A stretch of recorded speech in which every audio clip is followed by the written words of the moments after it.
Voilà, donc prochain tuto, donc on va lancer donc une connexion sur en mode donc administrateur ou webmaster. Donc on arrive dans l'interface que on a examiné dans les précédentes vidéos. Donc on était arrêté donc le compte de connexion, l'organigramme, on l'avait vu. Donc on regarde maintenant la section des réunions. Donc apparemment c'est vide. Donc on peut faire la première réunion. Donc ça concerne les réunions de, je pense, de bureau. Hein.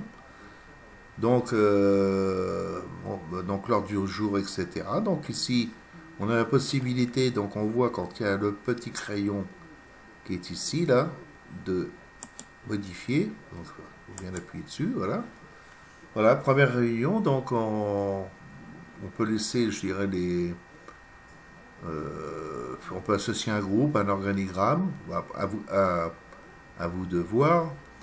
Le lieu, bah, on donne si c'est à la mairie, si c'est autre chose. Donc on donne le lieu et donc le code postal, etc.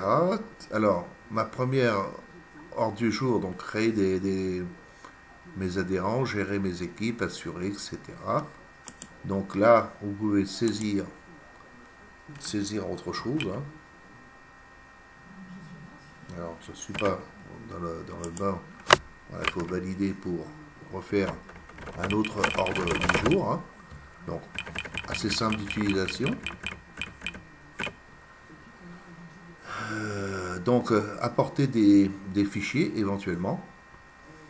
Et donc, une fois que les différentes actions concernant la réunion du jour est effectuée, on enregistre. Donc là, on ne va pas le faire. Donc, on va faire un retour. Donc, si on ne valide pas sur ces boutons-là, enregistrer donc, ou supprimer la réunion, il ne se passera rien du tout. Donc, on revient sur la première réunion. Donc, ça évite, je pense, puisqu'on doit le retrouver sur les adhérents, donc uniquement du club, la possibilité, donc par rapport à leur interface utilisateur, d'avoir le compte rendu de la réunion et ça équivaut à ce qui est affiché sur le tableau, à part qu'ils l'ont directement sur leur site. Donc maintenant les sponsors, donc on peut donc remplir différentes rubriques concernant les sponsors. Donc là apparemment ça n'a pas été fait. Donc ça permet de centraliser un peu tout ça et éventuellement rajouter des sponsors. On a le Trambiscope, donc les licences. Attends. Donc les licences sont affichées aussi. Donc il y a même possibilité de mettre des belles photos. Voilà, voilà. Donc là, si un petit commentaire, si les photos n'apparaissent pas, donc alors on peut modifier ce profil-là, choisir un fichier et mettre une photo. D'accord. Nouvelle photo de l'adhérent. Voilà. Donc on peut le faire directement sur cette interface.